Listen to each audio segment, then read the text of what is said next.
will be a legitimate PDF if and only if C is equal to 4, because under that very circumstance,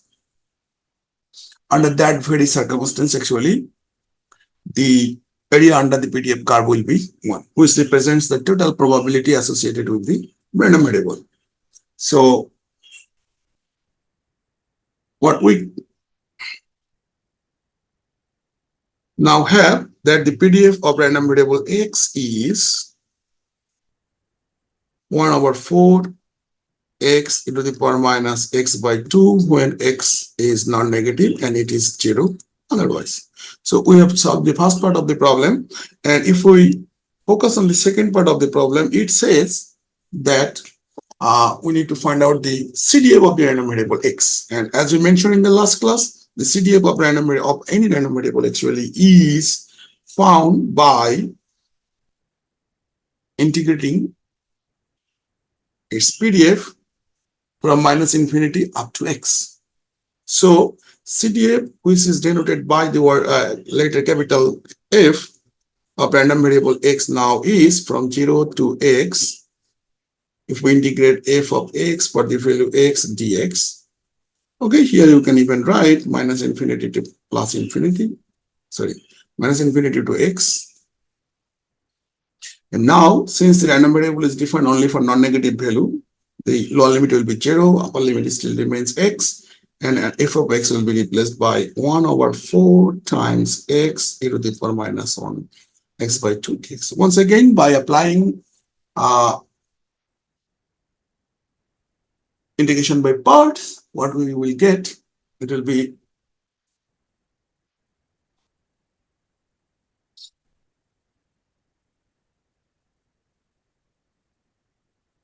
minus x by 2 into x is already written, e to the power minus x by 2 from 0 to x, and then plus from 0 to x, this will be half into e to the power minus x by 2 dx. Now this part is not 0 because earlier when we calculate the value of c, here we have infinity, now here we have x, so it will be equal to minus x by 2 e to the power minus x by 2, and the integration of this one will result in plus 1 minus e to the power minus x by 2. So we can write the CDF of random variable x is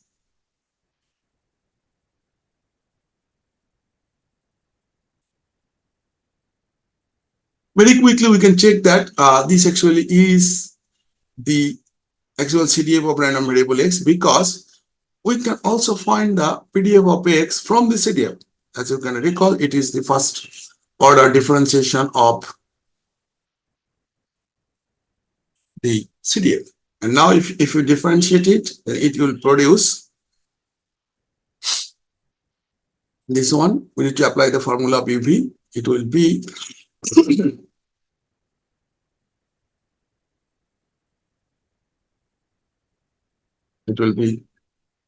x by 4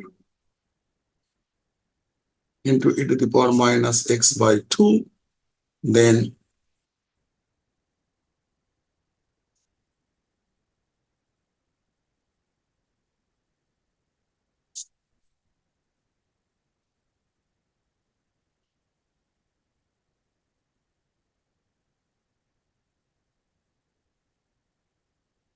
minus half into e to the power minus x by 2 plus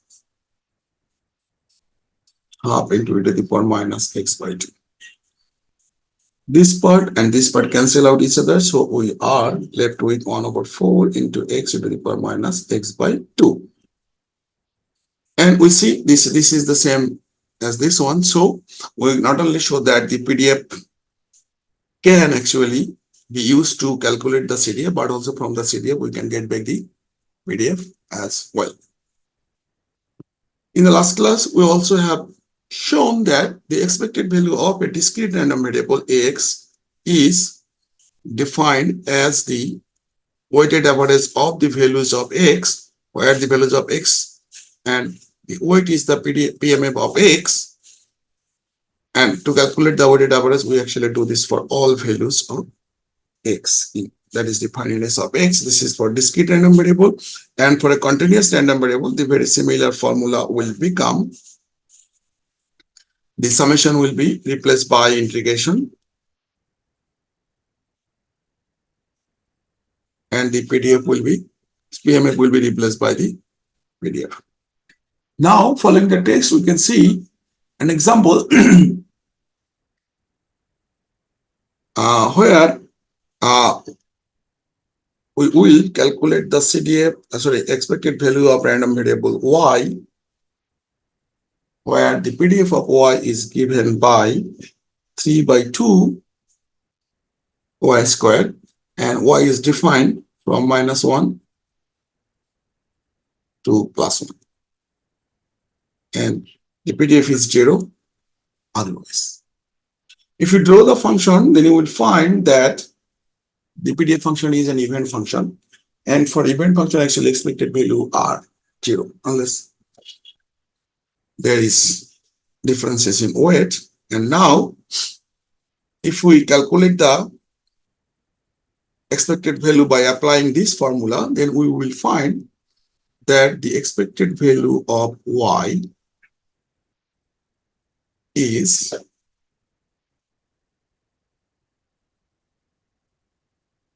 we need to integrate it from -infinity to +infinity, and the value of y will be multiplied with the PDF of y, which is 3 by 2 y squared dy. We can easily find that here it will be, power will be 3, 4, so 3 by 8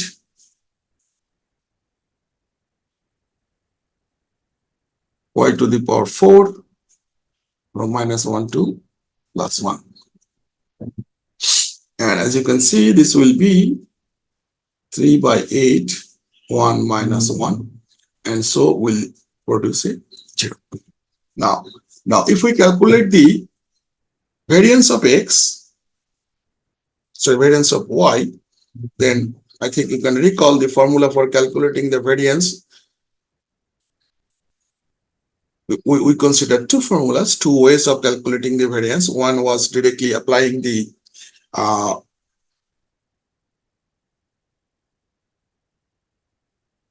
rule of derived random variable. Another one is the process formula, which actually is the second moment of random variable y, that is the expected value of y squared, is subtracted by the square of the expected value of y.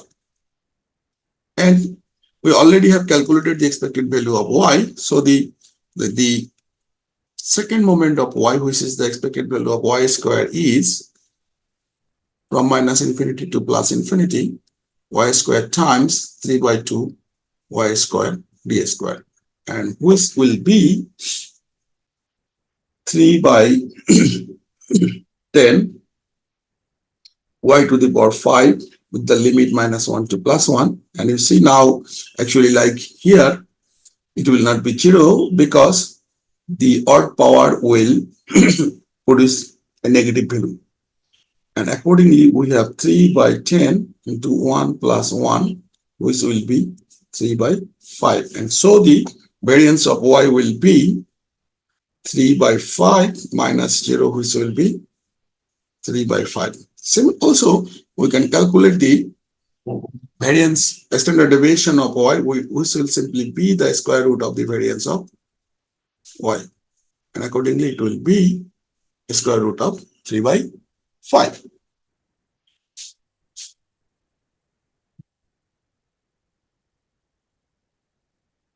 Before we leave this chapter, we finish this chapter, there are two things, or one thing you can say, that we might cover, which will be, we just consider the calculation of the expected value of a discrete and continuous random variable, but in both cases, There are two other actually, you can say corollaries or product with another scale. In that case, the expected value of y will be a times the expected value of x plus b.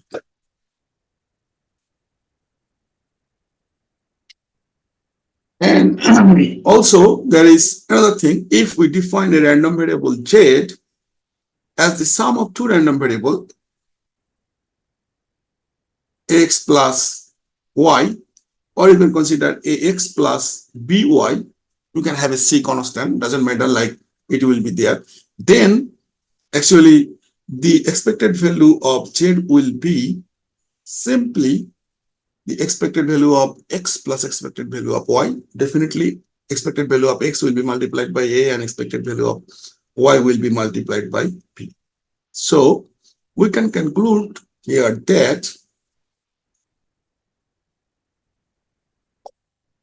expectation of sum of random variables, whether they're independent or not, will be the sum of their individual expectation. If the summation multiplies their random variables by some scalars, then the expected value will also be multiplied.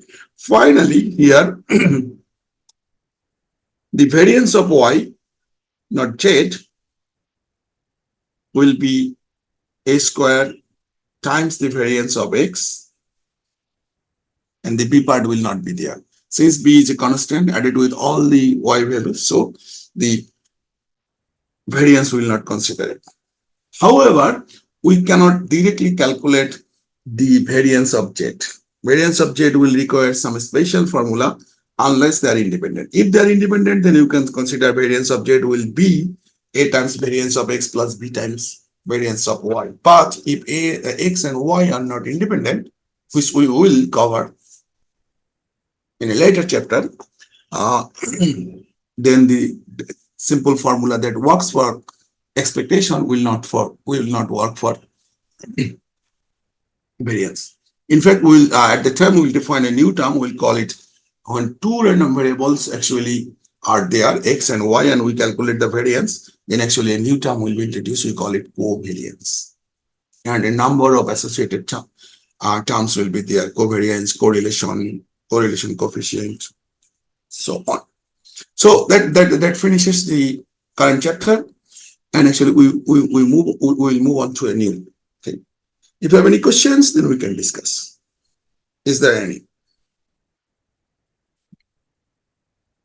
That's good. It is not expected that you will have question because you understand everything. So intelligent. So now we'll consider the next part, which will be families of random variables.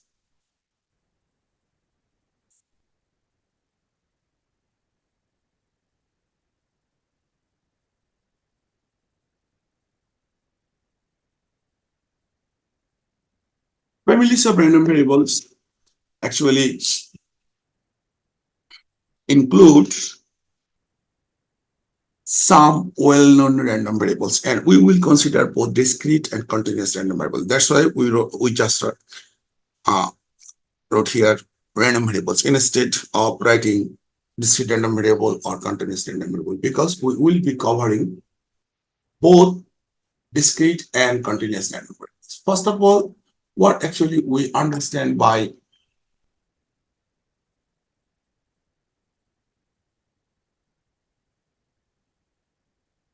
the term families of random variable. Actually, first of all, we will consider another term, well-known random variables. The study of random variables actually facilitate us to model or to find the probability model associated with a random experiment, random phenomena, or random situation. Now, the real world is something where the random things actually are not discrete. Rather, the random scenario that occurs somewhere in some field that also occurs in a different places or different fields of study. So we can say the random scenarios actually frequently are repeated, either in a single field of study or in different across the field of studies.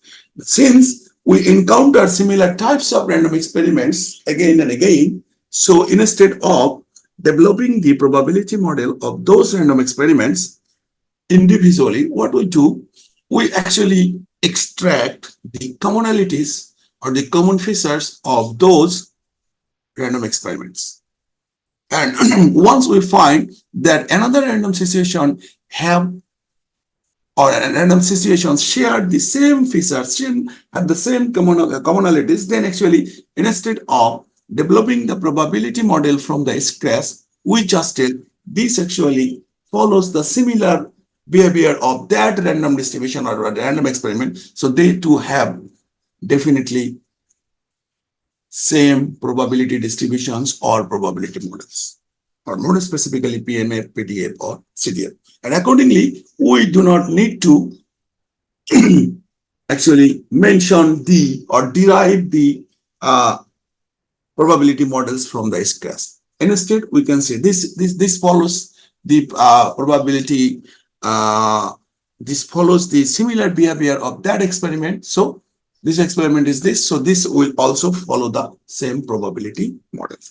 Now, these common probability models usually are mathematically represented, which in many cases tell them theoretical probability models or theoretical distributions. And these theoretical distributions actually have some parameters. When the parameters values are changed, the probability models also change. So two experiments with the same theoretical distributions might have different parameter values. Under that circumstance, they have similar behavior, but due to the change of parameters, they are not identical. That's why all the random variables which shares the same behavior and have the same theoretical distributions, we call them a family of random variables. They have the same probability, theoretical probability distribution, or theoretical same PMF or PDF or CDF, but they have different parameter values. That's why in many cases you will encounter the term families of random variables, or in many cases you will have the term families of distributions.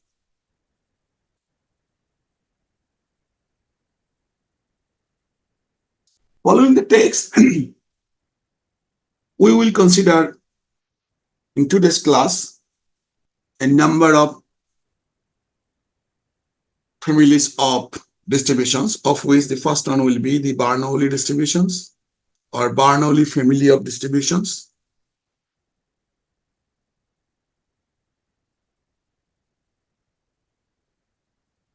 The random variable that has the Bernoulli distributions is called a Bernoulli random variable. So in the distribution, the probability, the PMF or the function that represent the PMF or PDF or CDF is called the distribution, and the random variable that has the distribution is called the Bernoulli distribution, Bernoulli random variable. Then we will have the geometric random variable or geometric distribution. Then binomial random variable or binomial distribution, negative binomial or Pascal distribution, Poisson distribution or Poisson random variable.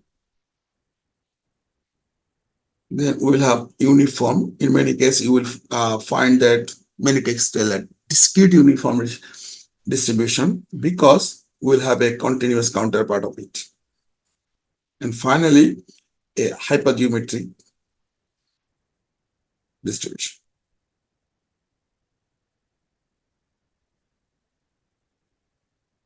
So let us begin with the Bernoulli distribution.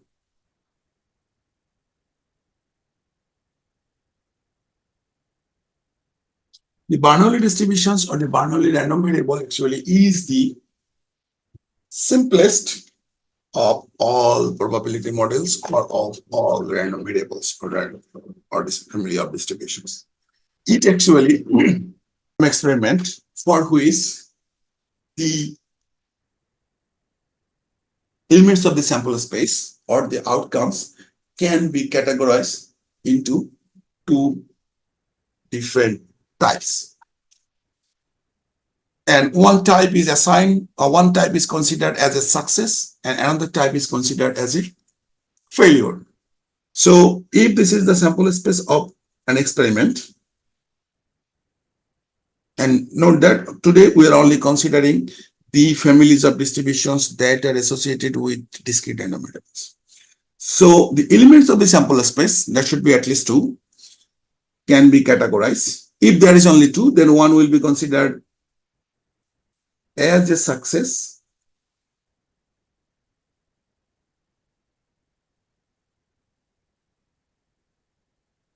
and the other one will be considered as a failure. Or if you can group them, it's okay, fine. So a set of or a subset of the element will be considered as success, and the remaining, or the if there is only one, then the other one will be considered as a failure. Furthermore, what we do, we assign a value for the random variable as 0 if it is a failure or the outcome is associated with the failure, and for success we assign a value 1. So the set of values that are associated with the random variable is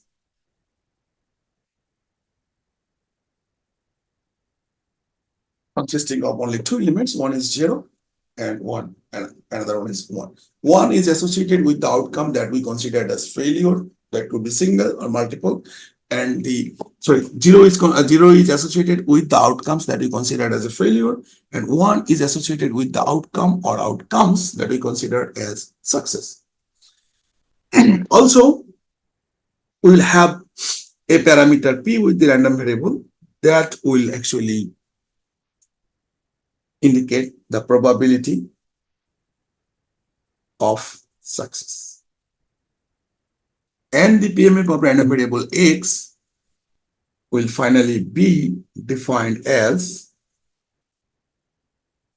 since a success occurs with probability p, a failure will occur with probability 1 minus p. So a failure occurs with probability 1 minus p, and that associates the random variable with a value equal to 0. So the random variable x will have a value 0 with probability 1 minus p, and the random variable x will have a value 1 with probability p. All other values are not possible, so the probability of occurring any other values will be 0. So this is a very simple PMF. Then there is no in between probability between 1 and 0 for Bernoulli distribution. Actually, if you recall, then we define the properties of PMF that the PMF is, okay, let me write on the PMF of a random variable value x will be 0 if x is not in S of x, right? And it will be non-zero when x is in S of x, right? And accordingly, since the Bernoulli distribution or the Bernoulli random variable is associated with a random experiment where we will have either a success or a failure. So when you toss a coin, if head appears, you can consider it's a success. When tail appears, you will consider it's a failure. And when we define the function, as you can recall, a random variable converts the element of the sample space into real numbers, then actually failure will be converted to the value 0 and a success will be converted to the value 1. And accordingly, the random variable x will have only two possible values, 0 and 1, right? And so the probability model will include this one, and any values in between 0 to 1 are impossible. Is it okay now? Yes, sir. Okay. Yes, sir. This equation in many advanced cases, instead of writing a list, can be represented as a single equation, and which is this one. Both actually are identical.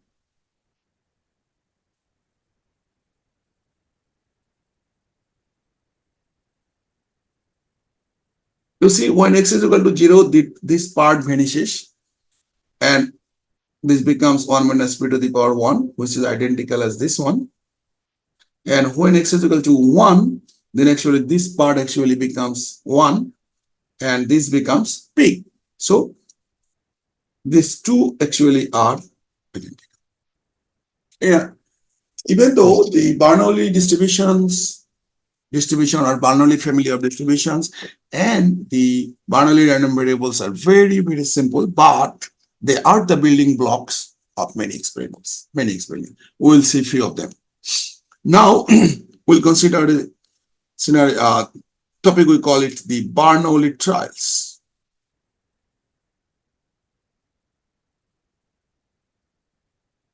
A Bernoulli trials actually is a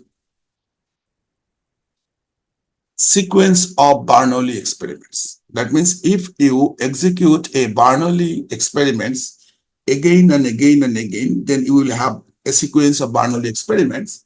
And if your ultimate experiment considers the whole sequence as a single experiment, then we call such an experiment a Bernoulli trials if the successive Bernoulli trials are independent.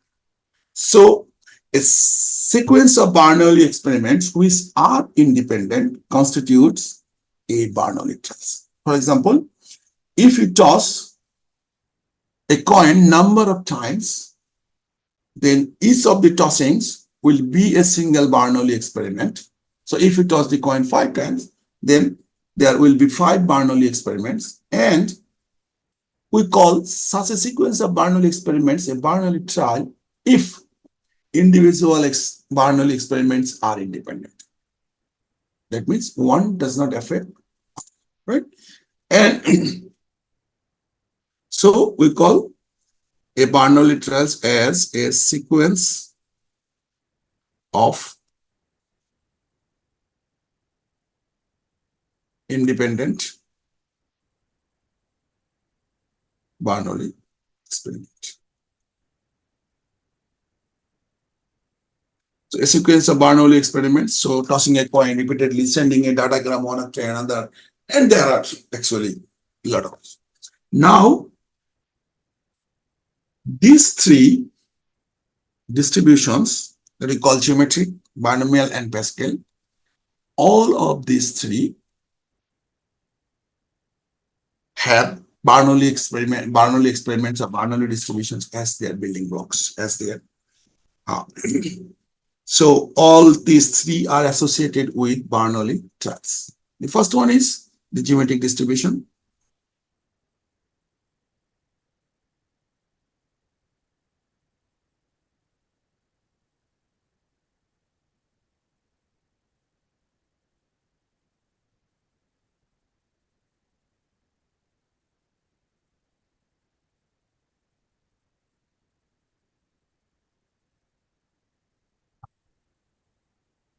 Okay, before we go, there is one more thing, as we have drawn the in many cases. So the PMF curve for a Bernoulli random variable will be something like this. For value 0, for value 1. If it is P, then it will be 1 minus P.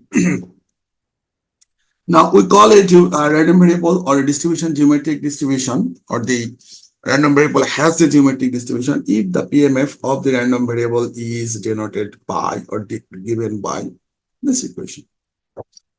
P to the power P times 1 minus P to x minus 1, where x is greater than equal to 1 and it is 0 otherwise. Now, the random variable x actually, for if it is geometric, then for the Bernoulli trials, it actually counts the number of attempts to get the first success.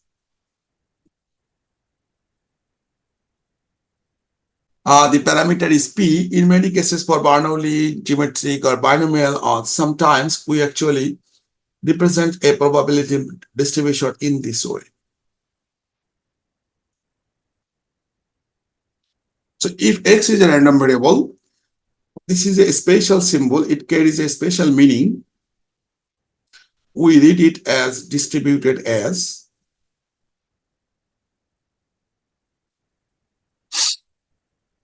Then we call this X is distributed as geometric with parameter P, and it will represent this equation. So if someone tells random variable X as the PMF given by this equation, then it is geometric. Also, if someone writes X distributed as geometric with parameter P, actually it completely represents the equation. And so we also assume that it is a geometric random variable. And for a geometric random variable with P equal to 0.2, that means if X is a geometric random variable with parameter 0.2, then its PMF will be 0.2 times 0.82 x minus 1 for x is greater than equal to 1, and it will be 0 otherwise. Also,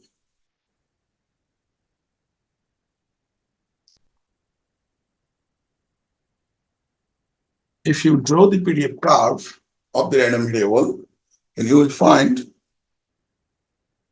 for value of x equal to 1, this equation, when x is equal to 1, this part becomes 0. So the PMF of x will have value 0.2. So this is the maximum probability that a geometric random variable can have. Now, when we consider x is equal to 2, then you will find here the power will be 1 and the value will be 1.6. And if you consider x is equal to 3, then you will find it's 1.2. And by this way, you will find it will be decreasing. And it's an infinite series, but it converges. Total probability is 1 because p is less than.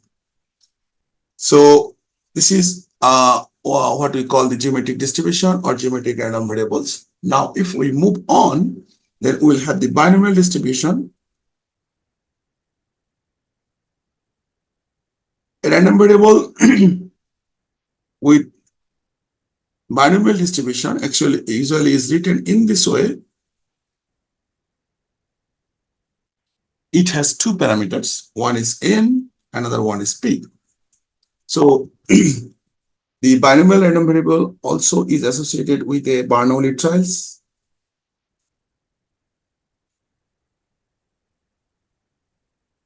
And the Bernoulli trials has a length n. That means we repeat the Bernoulli experiment n times. And the random variable x actually counts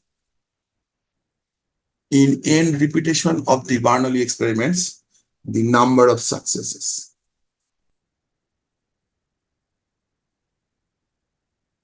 It counts the number of successes, and the PMF is given by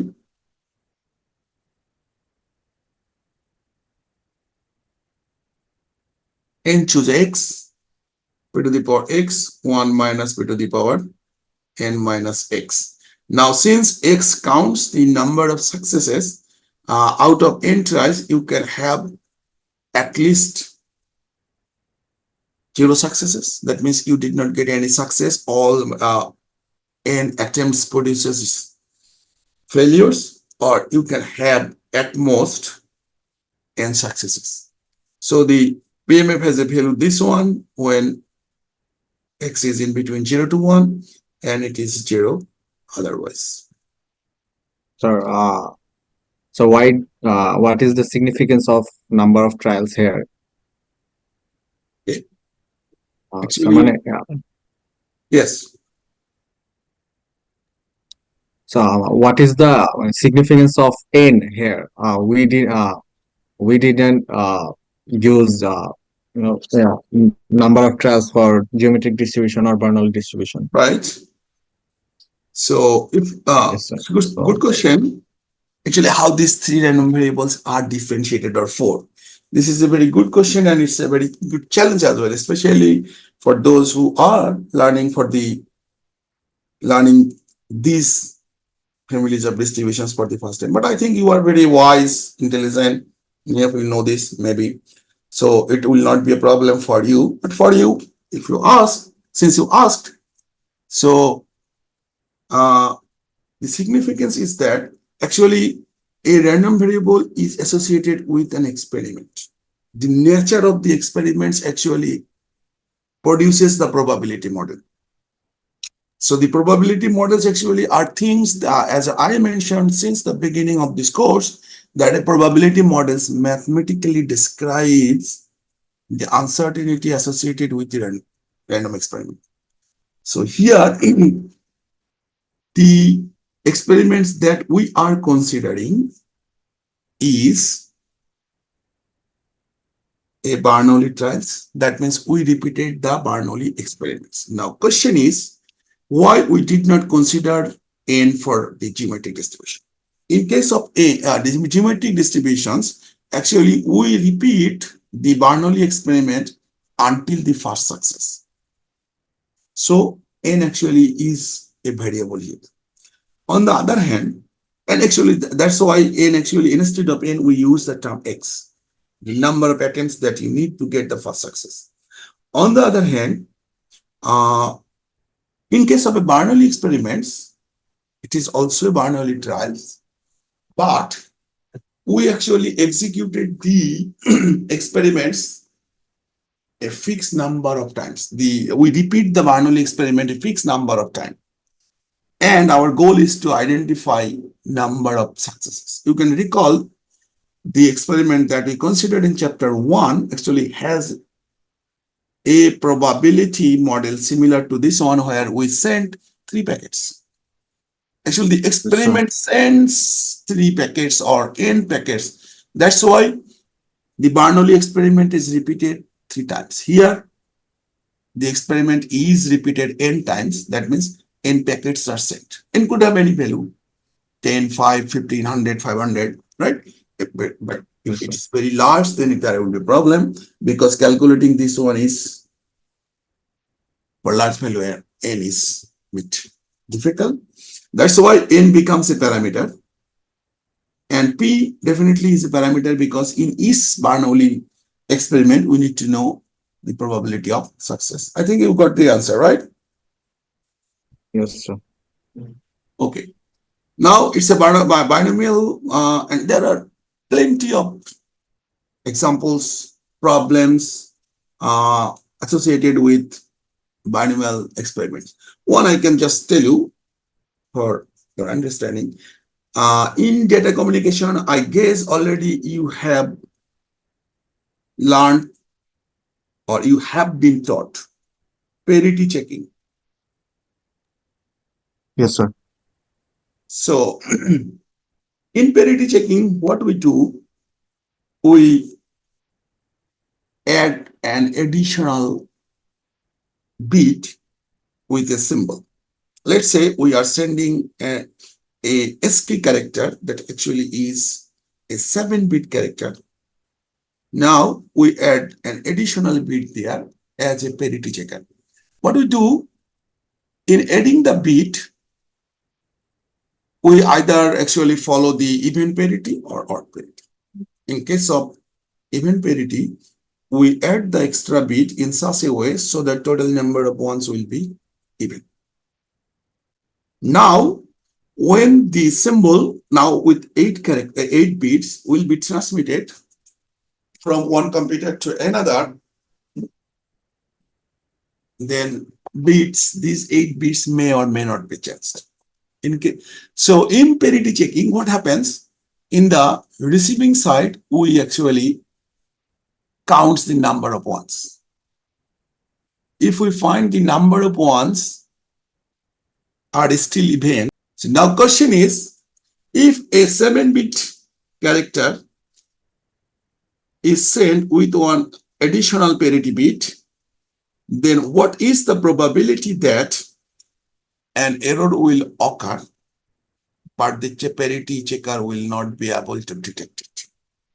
It's a very good question of binomial distribution. Right? I think you will be able to solve it very easily given your level of intelligence. Now we move on to the Pascal distribution. According to your book, in many other books, it is written as negative binomial distribution.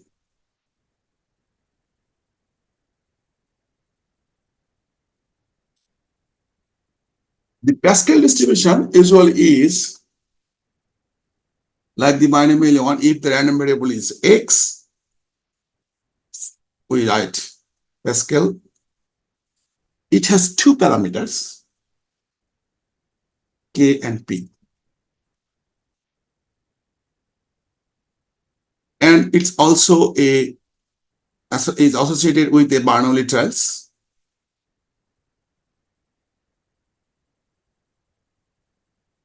And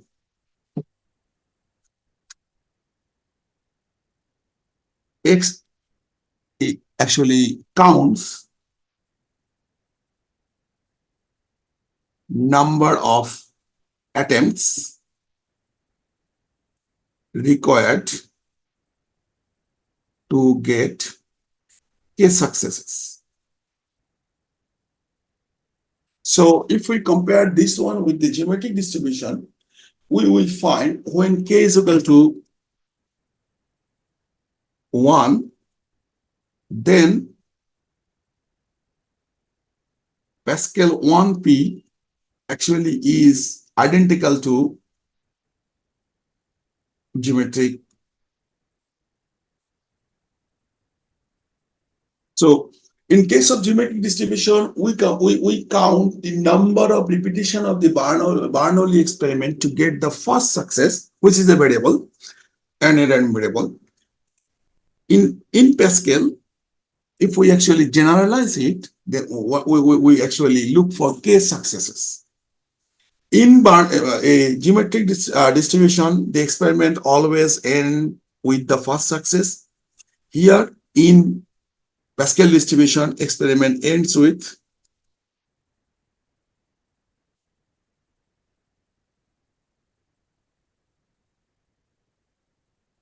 the kth success.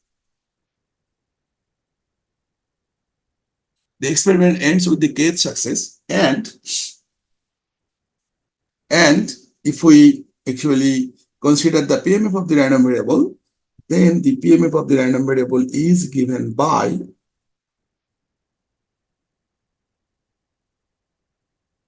x1 choose k minus 1 p to the power k 1 minus p to the power n minus k. And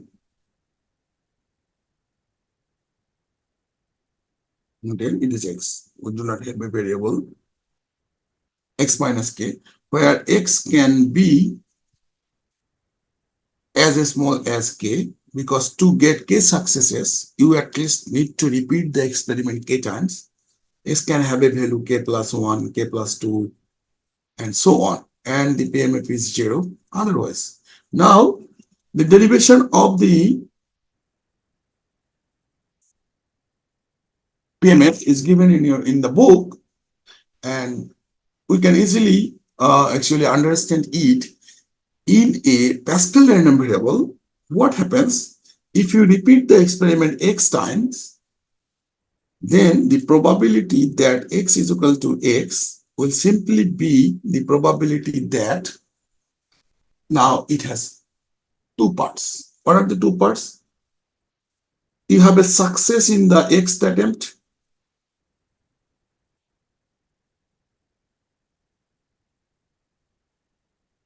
as I mentioned that here, the experiment ends with the kth success. So when you got the kth success, you end. So there will always be a success in the kth attempt. And since we have in total k successes, so in the remaining x minus 1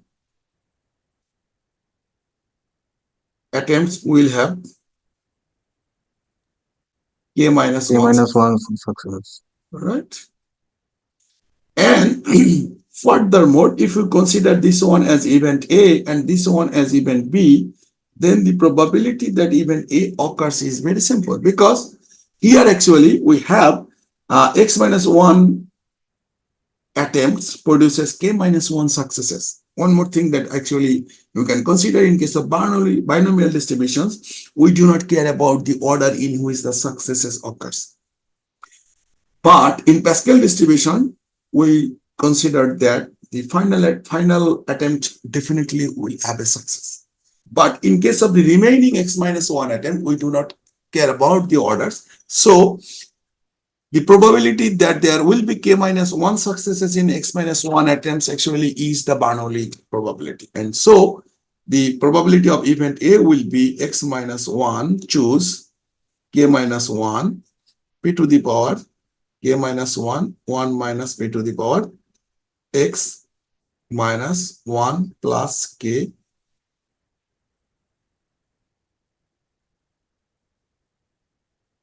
minus k plus 1, right? And on the other hand, the event B occurs with the probability that there will be success in the X attempt, which is an individual and independent trial, independent Bernoulli experiment. So the success occurs as we assume. The P here is the probability of success in the Bernoulli experiment. So we can consider this as P, and if we multiply, because the probability x is equal to x will be the joint probability of occurring event A and B. So and A and B are independent. So the probability will be probability of A and probability of B. So PMF of x will be the product of probability of A times probability of B. So, and we know if we multiply this one with this one, then P multiplied with P to the power k minus 1 will produce p to the power k, and this one can be simplified as by cancelling the plus 1 and minus 1 will be x minus k. So it's a very easy way of deriving the PMF of the negative binomial or the Pascal distribution from the binomial distribution. On the other hand, one more thing, we call this distribution the binomial one. The name is given that this formula is very similar to the very well-known binomial theorem. I think all of you, I must think that all of you know the binomial theorem. So this completes the negative binomial distribution. Now, if we move on to the next one, which is the Poisson distribution.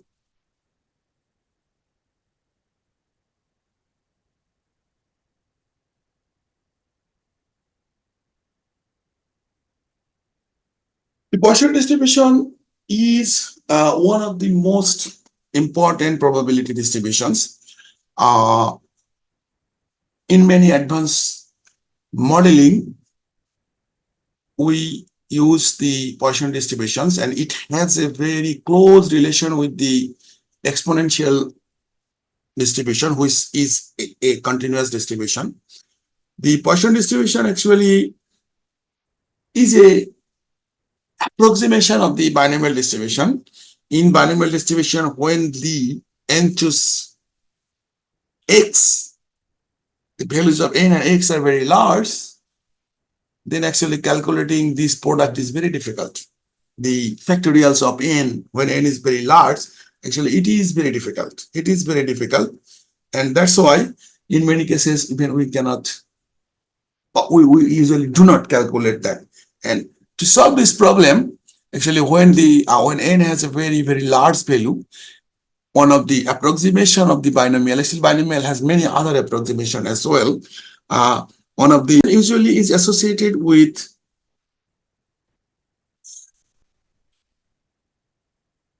event occurrence. An event actually is an action associated with the experiment or happening of something. For example, in many cases, we consider the action or happening or event is similar to arrival of something.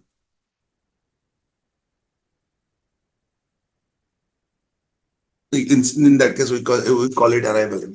The arrival actually is associated in many real life experiments. For example, the arrival of a packet in a router's buffer, the arrival or the hits in a website, the occurrence of an attack in a computer network, arrival of a customer in a shopping mall, arrival of a car in a parking lot.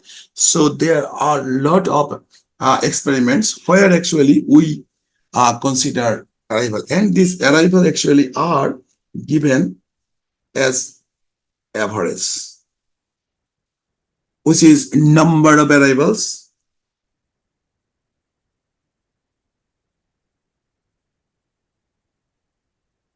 per unit time. So the Poisson experiments, Poisson distribution always will be distributed with experiments where we'll have events frequently occurring, and these events will occur with an average rate that is given, and the random variable x will count the number of arrival or event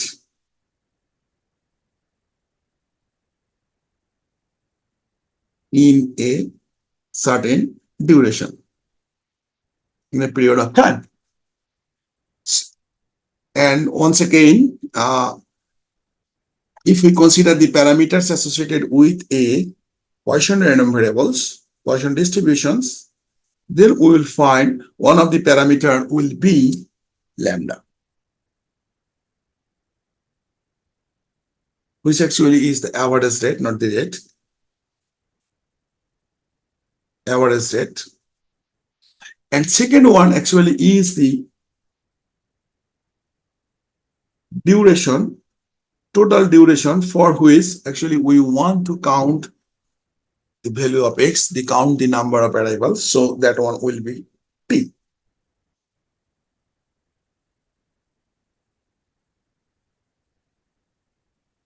So to combine these two parameters, lambda and t, in many cases, or if not in all, actually another parameter actually is defined, which we call alpha, which is a product of lambda and t.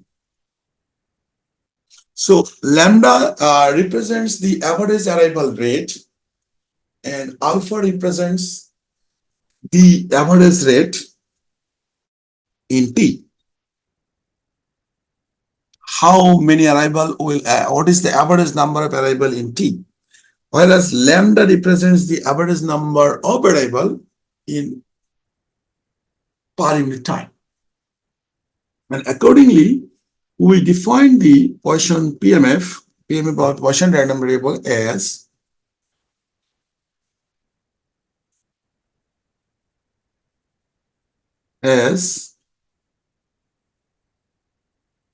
e to the power minus alpha, alpha to the power x, x factorial. Since the random variable x counts the number of arrivals, it should be non-negative, and that's why x is greater than or equal to 0. X is greater than or equal to 0. And the probability will be 0, otherwise for any negative value, see the PMF will be 0. There are many examples. You will find a huge number of examples in your book for Gaussian random variable. Okay, let me tell you one. In a we consider the number of hits in a website can be considered as a Gaussian random variable. So x is defined as the number of hits in a website. It is given that average number of hits lambda equal to 2 per second. If in an average 2 hits actually are there in a website per second, per unit time per second, then actually you are asked to find the number of hits x in a quarter second. Then we can see lambda has a value 2, p has a value 0.25 or 1 over 4. Then alpha will be lambda t equal to 2 into 1 over 4, which is 0.5. And so the question that we are asking, what is the probability that x is at least x is 0? What is the probability that there will be no heat? There will be no heat in a period of quarter second. That means we want to find this one. As you know, this one actually is the PMF of x for the value 0. And if we put 0 here in this equation, then we find PMF of x for the value 0 will be e to the power minus alpha has a value 0.5 into 0.5 to the power 0 divided by 0 factorial. So 0.5 to the power 0 is 1, 0 factorial is also 0, 1. So it will be to the power minus 0.5, which actually is 0.607 following the text. So in a period of 0.25 seconds, probability is 0.60 that there will be no heat. You can also calculate what is the probability that there will be at least one hit. Then it will be 1 minus this one. What is the probability that there will be one hit? Then just you replace 0 by 1 or 2 hits and so on. So you can do it. Finally, now we move on to the hypergeometric. There is one uniform distribution.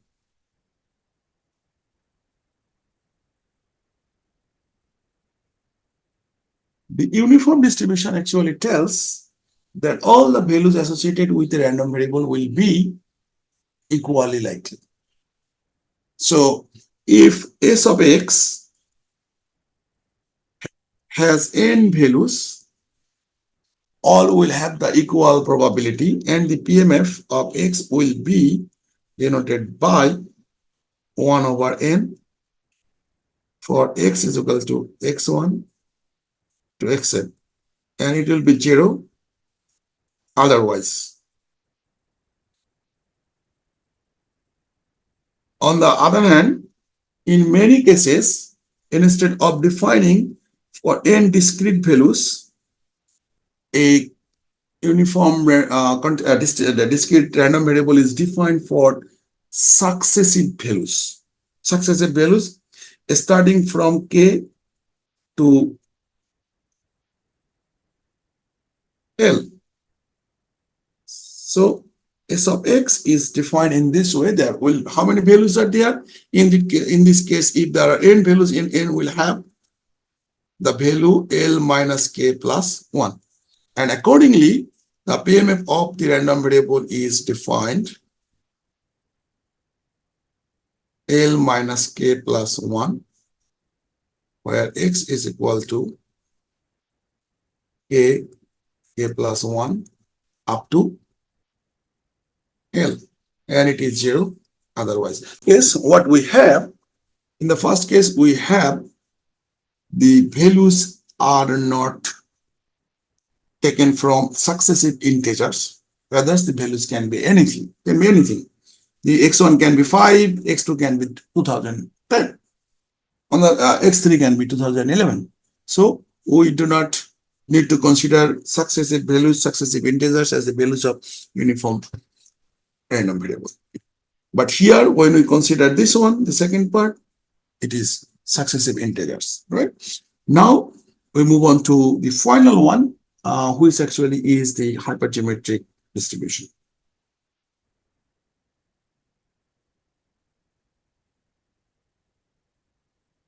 I did not find actually the distribution in the book. You can search Google or Wikipedia, you will find the description of the hypergeometric distributions. In hypergeometric distribution, what actually happens, we have two types of items mixed together. An example very similar to balls. You have red and blue balls, say R red balls, B blue balls. Now, if you pick N balls, or if we consider there are some ICs placed together, the ICs are of two types. Some are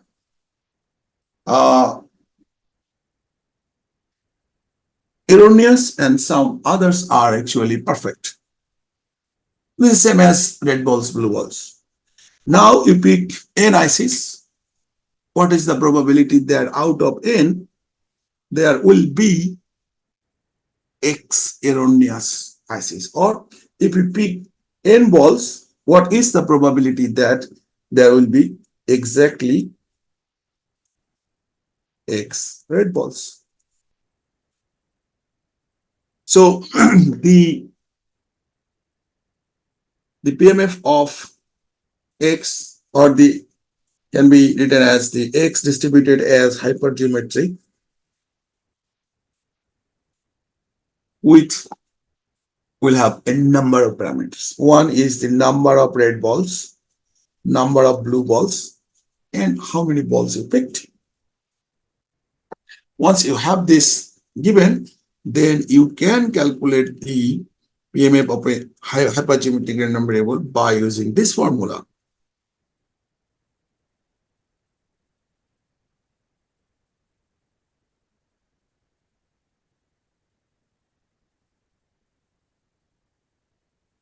Oh, the other class, I actually changed the order. Okay, correct it in the next class. So the R plus B, choose N, and then B choose X, and sorry, we're considering exactly red balls. R choose X, and then B choose N minus X. So this is the PMF of the hypergeometric distribution. And one more thing, you pick N balls. These N balls should be picked without replacement. If you pick the N balls with a replacement, then the random variable X will be binomial. If with replacement. I think you are so intelligent, then you will be able to easily relate how the without replacement becomes the hypergeometric, and the with replacement will make it a binomial distribution, right? Now, How? you will find it. You will find it very easily, very easily. There is a very easy relationship there. So intelligent you are, you will easily find it. And if you cannot find it, then ask me in the next class. I will definitely explain it. I will. And actually, in the book, you will find I just draw the diagram of this Poisson distribution PMF. For binomial, you will find a similar curve, Yes, but sir. this curve will be something like this. And for Poisson, you will find since Poisson is a approximation of binomial, similar curve is there, and negative binomial is little distorted curve from the binomial distribution, right? And one more thing that actually are associated with this chapter, with this distribution, for each of the distributions, we have expected value and variance. We usually do not learn the derivation of this expected value and variance, but if you want to, you can learn it. You search Google or in many books, you will find this. What we will instead do, we will calculate the expected value by applying this formula. And these formulas are actually, formulas are given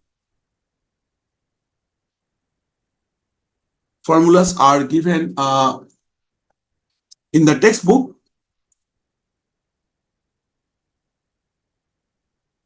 This one.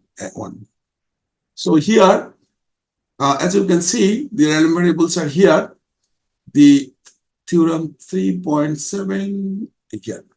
For almost all the random variables, you will find the expected values are here. For binomial random variable, if the parameters are NP, as we have mentioned, the expected value will be NP. For Pascal, it will be K by P. For discrete, it will be this one. And for all other, you will find in the book, the equations are there. All these equations will be attached with the question in the exam. Okay. And not only that, the variants are also actually available here. Here. For Bernoulli, you'll find the variance is this. For geometric, this is the variance. For geometric, the expected value is 1 minus p. For the binomial, the expected value is NP. Variance is NP times 1 minus p, and so on. So these equations actually will not derive it. Those who are interested, they can derive, and if face any difficulties in deriving the equations, they can come to my office with a prior appointment. So can come to my office and I can explain it. But since we do not need to derive the formulas, we will just apply it. So that's why I do not show you that derivation as part of the formal lecture. But if you are interested, then you can try. If you have any difficulties, then with a prior appointment, I can explain all these stuff. Okay, if you have any questions, we can discuss it. Otherwise, it's Friday and prayer time. I like to finish. So assuming no questions, thank you very much.